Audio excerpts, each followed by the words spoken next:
আমি আপনার কাছে ১ম এই যে প্রশ্নটি রাখতে চাইছি সেটা হচ্ছে আওয়ামী লীগকে ফেরানোর জন্য প্ল্যান বি কাজ করছে এরকম একটি আলোচনা আছে এবং সেক্ষেত্রে জাতীয় পার্টির উপর ভর করে আওয়ামী লীগ ফিরবে সে ধরনের সমালোচনা আছে। এই জায়গা থেকে যা জাতীয় পার্টিকে নিষিদ্ধের জন্য গণ অধিকার পরিষদের যে দাবি, এই দাবিকে আপনি কিভাবে দেখছেন? সরকার বা কর্তৃপক্ষ না চাইলে আওয়ামী লীগকে ফেরানো কারো পক্ষে সম্ভব না। কেননা দেশের আইন শৃঙ্খলা পরিস্থিতি বলেন, বাহিনী বলেন, হুম, কর্তৃপক্ষে যারা যারা আছেন সবকিছুই বলেন, এটা তো সরকারের নিয়ন্ত্রণে। এবং নির্বাচন কমিশনের অনুমতি ছাড়া আওয়ামী লীগ কি করে ফিরবে? তারা কি এসেই বলে দিবে যে আমরা ফিরে এলাম এবং কাজকর্ম শুরু করে দিলাম? ব্যাপারটা তো সেরকম না। তাহলে আমার কাছে মনে হয় না যে সরকারের ইচ্ছা না থাকলে পরে আওয়ামী লীগের পক্ষে ফেরা সম্ভব। কোনো দল কিংবা কোনো গোষ্ঠী কিংবা কোনো গ্রুপ চেষ্টা করে তাদেরকে ফেরাতে পারবে না। এই জন্য পারবে না। করি যে আমরা দেখছি তো যে সবাই এই সরকারের অনেক সমালোচনা করছে এবং অনেকে বলা শুরু করেছে আগেই ভালো ছিলাম। তো এই ধরনের কথার মধ্য দিয়ে এক ধরনের গ্রাউন্ড তৈরি হয় কিনা? আবার ধরেন এই যে আ বিক্ষিপ্ত ঘটনাগুলো যেটা হচ্ছে সেগুলোও তো এক ধরনের মানুষের মধ্যে সংশয় সৃষ্টি করে। এরকম করে পরাজিত শক্তি তো আম একরকম সাহস পেয়ে যায়। আর তাছাড়া ফিরে আসার জন্য তো আপনার অনেকগুলো কায়দা আছে ফিরে আসার জন্য। আওয়ামী লীগের আ অনেক দোসর এখনো effective আছে। আমলাদের মধ্যে আওয়ামী লীগের যারা ছিল নিয়োগপ্রাপ্ত তারা আছে, প্রশাসনের অনেক জায়গায় আছে। সেটা তো আমরা এর আগেও কথা বলেছি। আপনিও নিশ্চয়ই জানেন। তো তারা যদি থাকে তাহলে তো আপনার বিভিন্ন কায়দায় ফেরানো যায়। ফেরানো মানেই তো ক্ষমতায় বসানো না আসলে। কে কোথায় আছে, কে কোথায় নেই, আছেন এইভাবে ভেগ কথা বললে তো হবে না। আছেন বলছেন, অনেকে বলছেন আছেন, অনেকে বলছে অনেক জায়গাতে তারা বসে আছেন। একটা সরকার যদি 16 বছর ক্ষমতায় থাকে তাহলে উহু, বহু লোক তাদের সমর্থকও থাকতে পারেন, তাদের বিরোধীও থাকতে পারেন। যারা 16 বছর ধরে ছিলেন, বহু মানুষ কি বের হয়ে আসেন নাই, যারা আওয়ামী লীগের সঙ্গে রীতিমতো ঘনিষ্ঠভাবে কাজ করেছেন, অথচ তারা বলছেন যে তারা আওয়ামী লীগের সঙ্গে ছিলেন আওয়ামী লীগের বিরোধিতা করার জন্যই। তো এইটা আসলে অযৌক্তিক কথা। মূল কথা হচ্ছে আওয়ামী লীগকে ফিরতে গেলে লিগ্যালি ফিরতে আপনি হবে। আপনি বলছেন অযৌক্তিক কথা কিন্তু যদি আপনি আমরা আমাকে জানি কথা যে বলতে আমরা দিচ্ছেন না। যেভাবে আপনি আ আমাকে কথা বলতে দিচ্ছেন না। আচ্ছা আপনি আপনি শেষ আমাকে করেন। শেষ করতে দিবেন। আমি শেষ কি করেন। বলেছি আমার হুম, তো শেষ হয়নি। এবং কেউ হুম, যদি বলে আগে ভালো ছিল, এটা তো তাদের ব্যক্তিগত মতামত। কেউ তো বলতে পারে হুম, যে আমরা 68 সালে ভালো ছিলাম, 64 সালে ভালো ছিলাম। হুম। এটা তো আসলে ব্যক্তিগত মতামত। কোন দল কিন্তু কি বলেছে, মতামত কোন মতামত কোন প্রভাব রাখে গোষ্ঠী কি কিনা? বলেছে, কোন বয়ান গোষ্ঠী কি নির্মাণের বলেছে? ক্ষেত্রে বয়ান নির্মাণের ক্ষেত্রে মতামত তো ভূমিকা রাখে। আমি আপনার কথা বুঝতে পারি না। আমি আমি বলছি যে বয়ান নির্মাণের ক্ষেত্রে মতামত তো অনেক বড় ভূমিকা রাখে। পলিটিক্যাল এখন সিনারিও মতামত প্রকাশের পরিবর্তনের জন্য। স্বাধীনতা তো নিশ্চয়ই সবার আছে। বয়ান নির্মাণ হবে কি হবে না এটা নির্ভর করে সেই মতামতে যুক্তি আছে নাকি যুক্তি নাই তার উপরে। অযৌক্তিক কোনো হুম, বিষয় দিয়ে তো বয়ান নির্মাণ করা যায় না। মিথ্যার উপরে কি বয়ান নির্মিত হয়? হুম, মিথ্যার উপরে কোনো ন্যারেটিভ তৈরি হয় না, মিথ্যার উপরে কোনো গল্প তৈরি হয় না। মিথ্যার উপর যেটা তৈরি হয় সেটা ফিকশন, সেই অর্থে গল্প। কিন্তু হুম। প্রকৃত অর্থে যেটা কাহিনী, সেই কাহিনী কিংবা সেই এই গল্প কিন্তু মিথ্যার উপরে নির্মিত হয় না। ফলে যদি কেউ হুম, মিথ্যা বলে তাহলে সেটা মিথ্যা, সত্য বললে সত্য। সত্য মিথ্যার হুম, যাচাই বাছাই তো করবে মানুষ, সাধারণ মানুষ। এখন ওকে। আহ এখন ঠিক আছে। বিভিন্ন জন আওয়ামী লীগকে ফিরিয়ে হুম, আনতে চায়। আওয়ামী লীগ ফিরে আসতে চায় কি না এইটা আওয়ামী লীগ কোথাও বলেছে?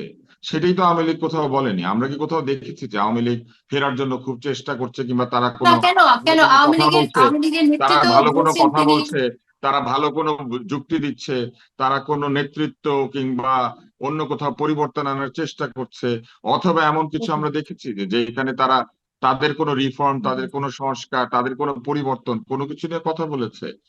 ওকে আমি আমি আমি একটু আসলে জানি না, আমি আসলে জানি না। ঠিক আছে। আমি এখানে একটু বলি সেটা হচ্ছে আওয়ামী লীগ যে ফিরতে চাইছে সেটার কারণ হচ্ছে তারা তো বলেছে যে তত্ত্বাবধায়ক সরকার হলে নির্বাচনে অংশগ্রহণ করবে। আর আওয়ামী লীগের কাছ থেকে কোন পরিবর্তন আপনি আশা করছেন যে পরিবর্তন হলেই তারা ফিরতে পারবে। হয়তো আওয়ামী লীগ সেটা বিশ্বাস করে কিনা সে ব্যাপারে তো আছে। আমরা জানি যে আওয়ামী লীগ সে পরিবর্তনে পরিবর্তন বিশ্বাস হলেই ফিরতে পারবে এমন কোনো কথা নাই কিন্তু। এমন কোন কালকে কথাও ধরেন নেই। যদি এই সরকার এক্সাক্টলি। পরিবর্তিত হয়, পরের সরকার আসলে হুম, আওয়ামী লীগ চলে আসবে, পরের সরকার যে রাইট। আওয়ামী লীগ বান্ধব হবে এটার কি নিশ্চয়তা? কোথাও এগুলোর কোনো নিশ্চয়তা নেই। এগুলো সবই হচ্ছে একটা কাল্পনিক চিন্তা। মূল ওকে। কথা হচ্ছে সাধারণ মানুষ আওয়ামী লীগকে গ্রহণ করবে নাকি করবে না, এবং হুম, সাধারণ হুম, মানুষকে আওয়ামী লীগ ফিরে আসুক সেটা চায় নাকি চায় না। এইটা হচ্ছে মূল বক্তব্য।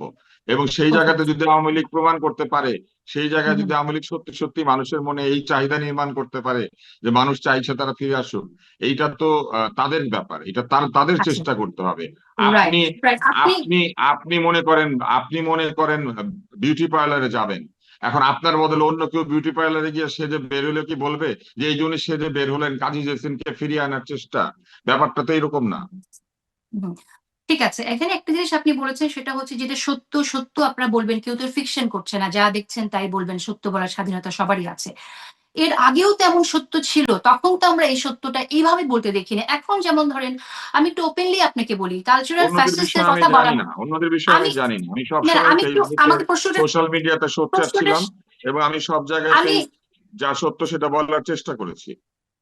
প্রশ্নটা যদি আমি শেষ করি সেটা হচ্ছে যে আম অনেকেই বলছে কালচারাল ফ্যাসিস্টরা অ্যাক্টিভ হয়ে গেছে আওয়ামী লীগকে ফেরানোর জন্য এবং তারা এই সরকারের এত সমালোচনা করছে। যারা এই সরকারের এত সমালোচনা করছে, তারা বিগত সরকারের সময় মৃদুমন্দ সমালোচনা করে যা করলে আওয়ামী লীগের ক্ষতি হবে না, সেরকম সমালোচনা করেই তারা আওয়ামী লীগের পারপাস সার্ভ করে গেছে। সেই বয়ানটাও কিন্তু আছে। এখন ছোটখাটো মব হলেও সেটাকে মব বলা যাবে কি যাবে না সে প্রশ্ন থাকলেও আমরা সবাই দেখছি ঝাঁপিয়ে অনেকেই এখানে মব হয়েছে সে কথাগুলো বলছে। আমরা ডেফিনিটলি চাই না কোনো মব হোক, ডেফিনিটলি চাই না। কিন্তু যখন রাজনীতিতে সবচেয়ে বড় মবটা হলো শাহবাগ, তখন তো আমরা কাউকে কোনো কথা বলতে শুনলাম না।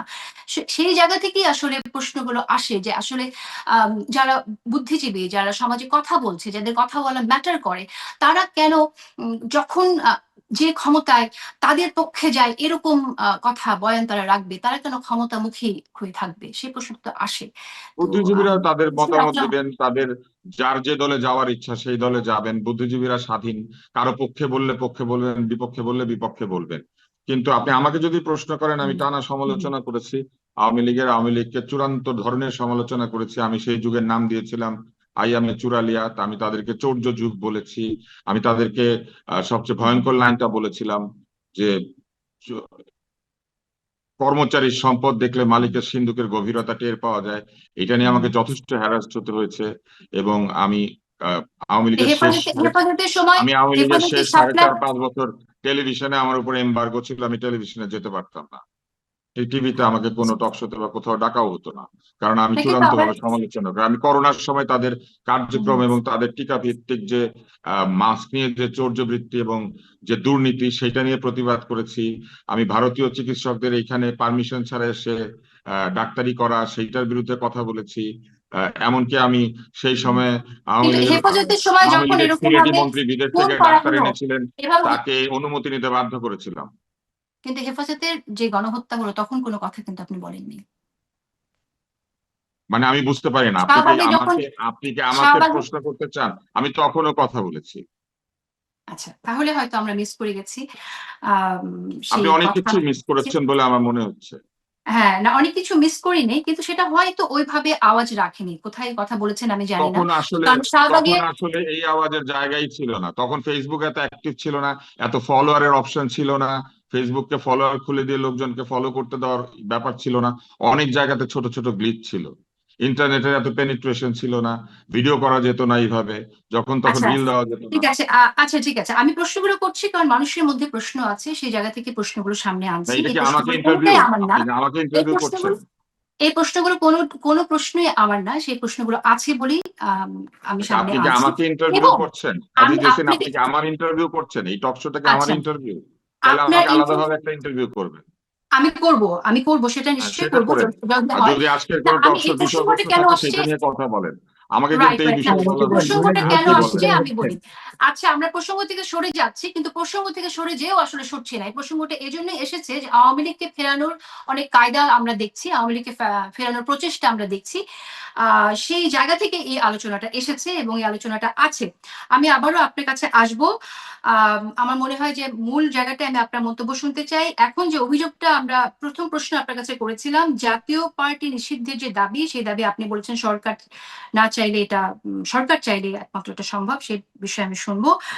আমি বলেছি এবং সরকার ছাড়া সম্ভব না, সরকার সরকার এই তো না চাইলে আওয়ামী লীগের পক্ষে ফেরা সম্ভব না।